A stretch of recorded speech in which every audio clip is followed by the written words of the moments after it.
Bonjour. So the first film is Yonalure. There was in the 30s a series of films depicting a day in the life of a city. Broadway Melody, Berlin Symphony of a Great City. You would start in the morning, see the sun rise, see people go out, live, and it ends when people go to bed. Your film, I thought it was that because in the beginning I thought it was the sunshine.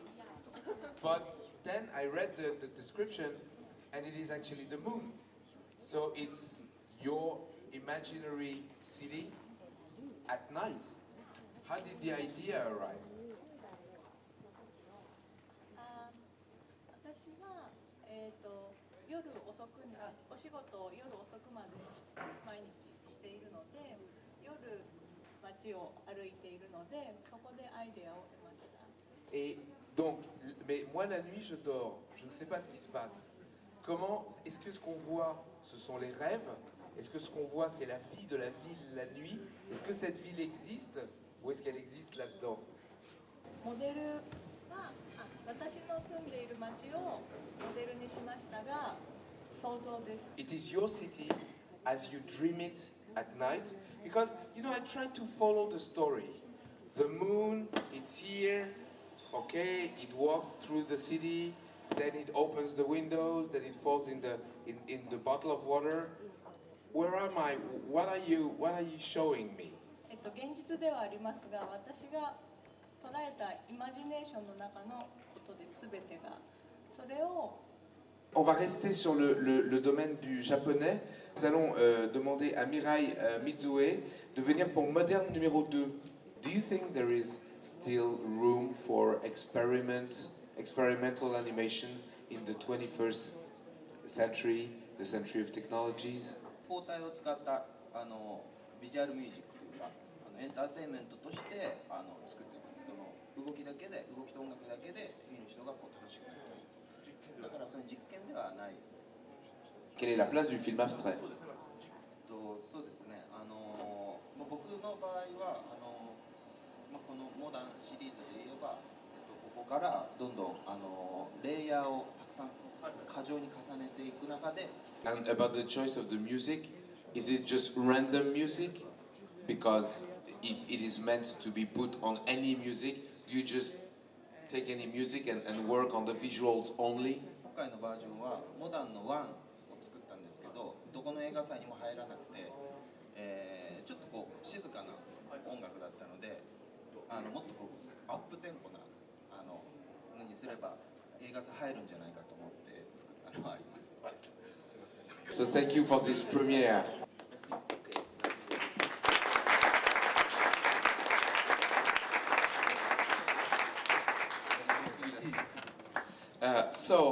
The next film is Second Hand. I called Isaac a King. Second Hand seems to be the most politically correct film I've seen in my life. Oh no! Oh yes. So tell me how you got this idea, and did you at some point decide, oh well, maybe I'm a bit too much? Too much in terms of in terms of politically correct. No, in fact, that never crossed my mind. I wasn't thinking about the politically correctness, but I was thinking about the ideas that I wanted to convey, and I think because of the main message, which is moderation and kind of compromise, that will always be kind of a politically correct expression. But in fact, I wanted it to be about speed of life and stuff. So the things we collect, the things we throw away, and the speed at which we live if we choose to live very fast or choose to live very slow. And so the title Secondhand is about the two things, right? It's like the time and the reuse. Now about the technique and the visuals, how did you, I mean, it's a bizarre mix, quite wonderful I must admit, of this, it looks like paper design or sets and like UPA remodernized animation with the other character. Like it's a strange mix. Can you tell us? It is a mix of stop motion sets made of paper and actually mostly made of garbage. That was part of my approach. I wanted to reuse paper packaging and plastic, and so I just collected a bunch of rubbish, basically, painted everything white, and then I drawn those black lines, and then I shot that in a stop motion kind of world against the green screen, and then I did line drawings on top, layered on top, and so I wanted to really push the stop motion because stop motion, if you stay within the character limitations, I feel like you can't always express everything. And I mean, the UPA thing is a good reference because I just want to stretch everything, like make a position morph. And so by drawing, that's easy to do. So I just kind of hybridized those two things. Where is the film going to be seen or shown? Well, it's gone to many festivals, and this is kind of, I think, the end of, well, not the end, but this is probably the biggest animation festival. But it's been shown in a lot of environmental film festivals, and I think it's going to be on Canal Plus for broadcast. So. You know, we have decided this year to kind of become paperless. There's no more, you know, in all those festivals where you have little boxes where you can put brochures and commercials and that no one never reads and everything goes to the, that's another of those things that we throw away. So we've decided to go paperless, but I've realized that it takes a lot of time to do a mistake when you have to deliver 6,000 pieces of paper, but you can click on a button and do instant catastrophe on millions of things, but paperless. Much better.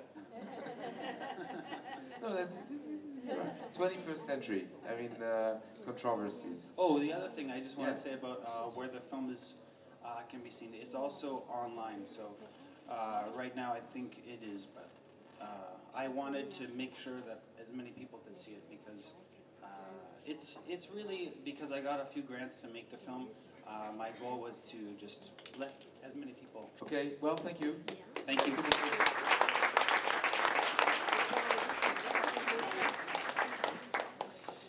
The next film is, well, Irina will come for Elijah Tchaikovsky.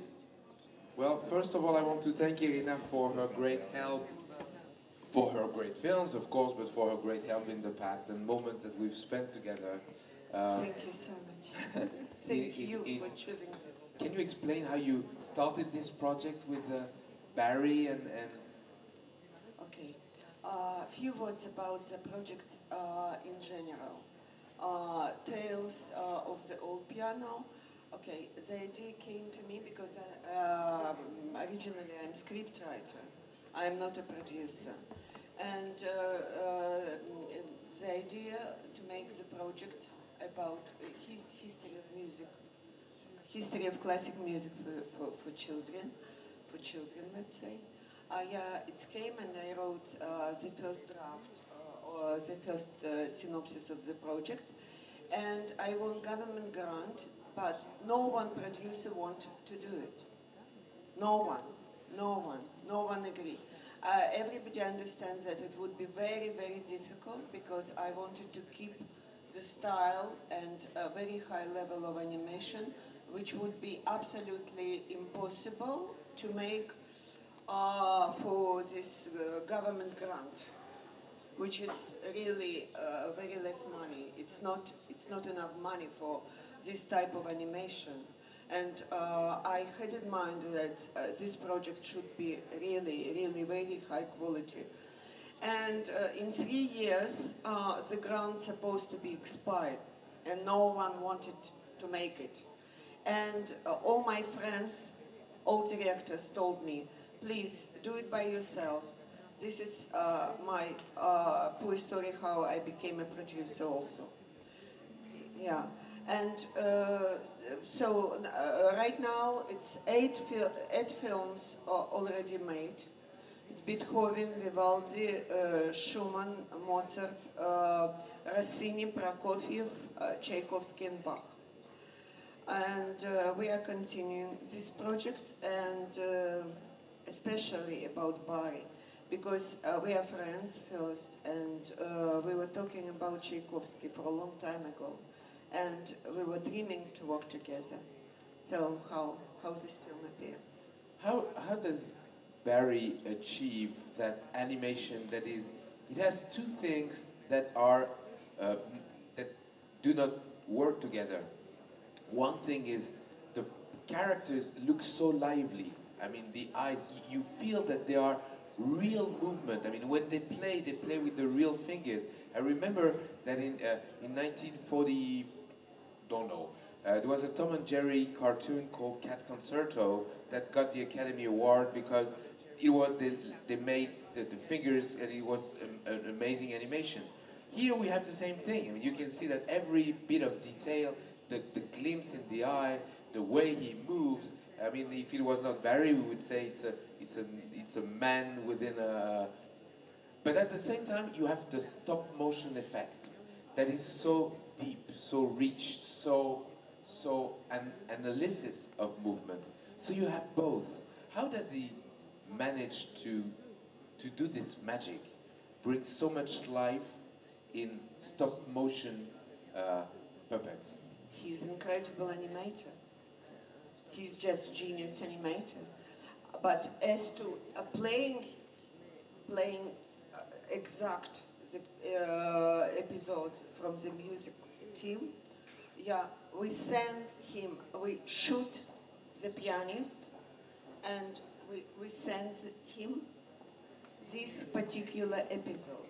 So he follow exactly what the pianist made.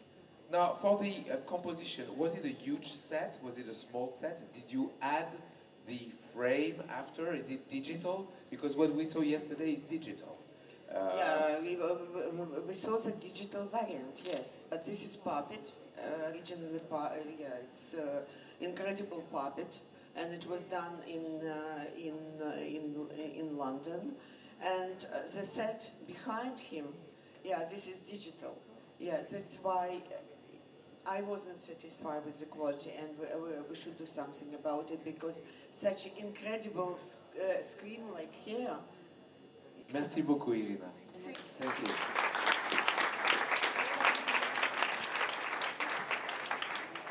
The next film is How to Eat Your Apple. What does it mean? It doesn't really need any description, you know. So, oh yeah. So I was, let's see. It's about life, change, and death. Story told really fun way, you know, in a very short period of time. And then definitely when filmmaking, I come with these ideas very specifically, you know, narratively, and then like from beginning to the end, how I'm gonna tell this story and camera angles and everything. But this one, I've got lots of stories and images like floating around in my head, and I was like, why don't I just mix everything up and poop it out, and so that the audience can, you know, make their own stories, and that's how I, you know, came. But you know, when I read How to Eat Your Apple, I thought, oh well, the original sin and Adam and Eve, and but it's not really that, is it? It could be that. I mean, definitely every single stuff and objects does have meanings and symbolic ideas behind it, but I didn't want to push that one idea to the audience, so it's really opening, you know, all the interpretation, you know, depending on the audience. Did you build every character and decide they would do this and they would do that, or is it something that you started, then you made them up as it went on? It's all planned out, definitely. It took me almost like 2 months of, you know, preparing and setting up and storyboarding and timing, setting up all the timing and everything. Yeah, so it's all planned out, definitely. And the film is so unusual. It's one of those audience pleasers. You know, in 1 minute and a half, you have Too short. Maybe not. Maybe you know, every story has its own length. The length has to be right. If it's a bit too long or a bit too short, then it's too bad.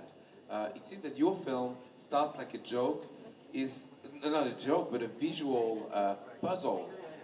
Then you're puzzled, and then before you get bored of being puzzled, it turns back into no moral. Well, this was Apple Core, yeah. Apple Core. If you had to change something in your film, what would it be?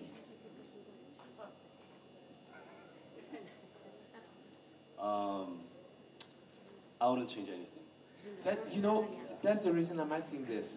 Some films have slight choices that you could make, and here it seems that it's so coherent that although it seems to be things that are going all over the place, it seems that everything matches with what is before and what is after. It's like a clock.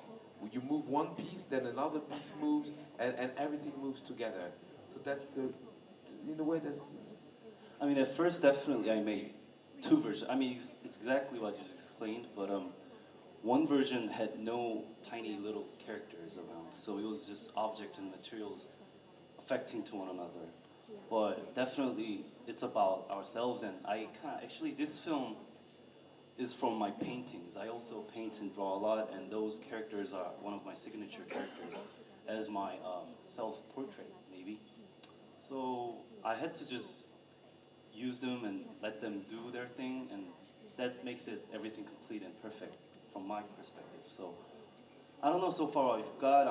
I think this is it. Yeah. So I wouldn't say anything. Okay, thank you. We're running out of time. Thank you so much. Thank you so much for coming. Le Grand Ailleurs et le Petit Ici par Michel Lemieux. Alors, évidemment, ce film est un film très important pour l'animation. On a l'impression que s'il y a un objet sacré dans l'animation, c'est certainement l'écran d'épingle. Et c'est l'objet le plus improbable et le plus qu'on imagine le plus impossible à embrasser dans sa technique. Il a été créé par Alexeïev. J'ai vu qu'il était crédité pas comme Alexeïev et Parker, mais je crois que c'est Alexandre Alexeïev qui l'a créé. Ensuite, il a passé le flambeau à Jacques Drouin. Et apparemment, vous êtes la troisième personne sur cette planète et la personne aujourd'hui qui a reçu le secret, un peu comme on passe le code atomique en France entre les présidents. C'est donc vous. Oui. Comment ça se passe? Est-ce qu'à un moment vous allez voir Jacques Drouin ou est-ce qu'à un moment vous êtes fasciné, vous commencez à l'assister? Et comment ça se passe? Je ne vais pas vous demander comment ça marche, mais parce qu'on le sait. Dans le principe, c'est très simple. Dans la réalité, je suis sûr que c'est totalement impossible. Mais comment on devient Alexandre Alexeïev et Claire Parker à la fois? D'abord, je ne suis pas Alexandre Alexeïev et Claire Parker. J'ai eu le bonheur de pouvoir hériter de l'écran d'épingle de Jacques Drouin.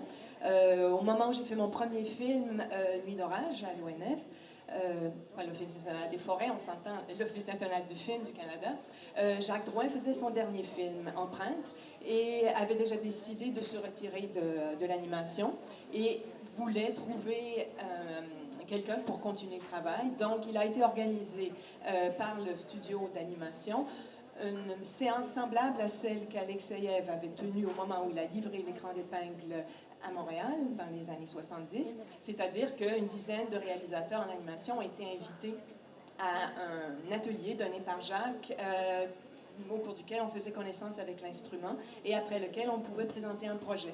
Alors moi, c'était un coup de foudre. Vous avez dit embrasser, c'est bien le cas parce que l'écran d'épingle, on l'embrasse. Non, c'est évident. Alors, je ne sais pas si dans d'autres films, on voit l'écran d'épingle. À la fin, on a ce zoom arrière où on voit l'objet, qui est vraiment un objet mythique, même s'il y en a plusieurs éditions. Et maintenant, c'est même devenu une sorte de... Je crois que dans les magasins de gadgets, on peut acheter des tout petits écrans d'épingle très simplifiés. Mais est-ce que ça veut dire quoi, ce geste de montrer qu'on était dans les épingles et que le cinéma en ressort un petit peu? Ce zoom out, je l'ai fait surtout pour des raisons de contenu du film.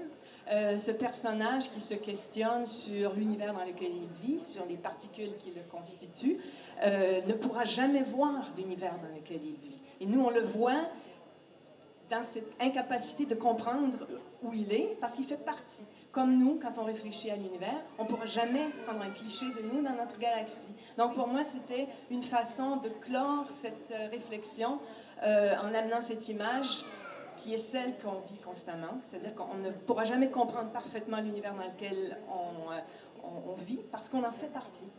Est-ce que vous pouvez nous raconter la dynamique du film? Dans la première partie, le personnage réfléchit de façon très élargie à l'espace, à ces particules qui nous constituent, aux atomes. Dans la deuxième partie, il réfléchit, parce que c'est pas une histoire, il y a un fil narratif qui découle d'une série de réflexions qui mène à une conclusion qui est dans la logique de la réflexion, mais qui n'est pas une histoire en tant que telle. Donc chacune de ces parties-là focus sur une pensée particulière. Donc la première sur l'infiniment grand, la deuxième sur la vie, sur le foisonnement de la vie. La troisième, le petit ici, c'est notre vie, sans laquelle, en fait, qui est peut-être la moins importante en termes d'univers, mais la plus importante parce qu'on ne peut pas vivre sans elle. Et la dernière, c'est l'inéluctable, c'est-à-dire là où on reviendra avec le petit trou noir portatif qui va tout emporter. Et pour la conclusion, j'aimais cette idée de revenir à la particule, mais d'espérer que peut-être que ces atomes qui nous composent ont une mémoire de ce qu'ils ont été avant de se disperser pour devenir autre chose. C'est un petit souhait personnel. Merci beaucoup, Michel. Merci à l'ONF. Voilà. Merci. Il n'y a rien d'autre à dire. Je voudrais maintenant évoquer le Inside Bradford Dillman. Who's Bradford Dillman? Is it the friend inside of us? And I was thinking when I watched the film of those kids who were twins, but one of the two kids died at the birth, and it would be a family secret, like the brother I would never have, or I would have had if everything had gone right. Bradford Dillman is supposed to be the boy that Molly Flowers would have been had she actually been born a boy and not had her willy chopped off. So it's kind of everything that she sees in the boys that bully her out on the street, the confidence, sort of the get up and go that she doesn't have. So yeah, it's the complete opposite of what she would be. Did you have a Bradford Dillman when you were a kid? No, he's the only made-up element of the story, but unfortunately it is based on true events. My mum did tell me that, and I believed it for 3 years. Yes? That's so nice, that's so sweet.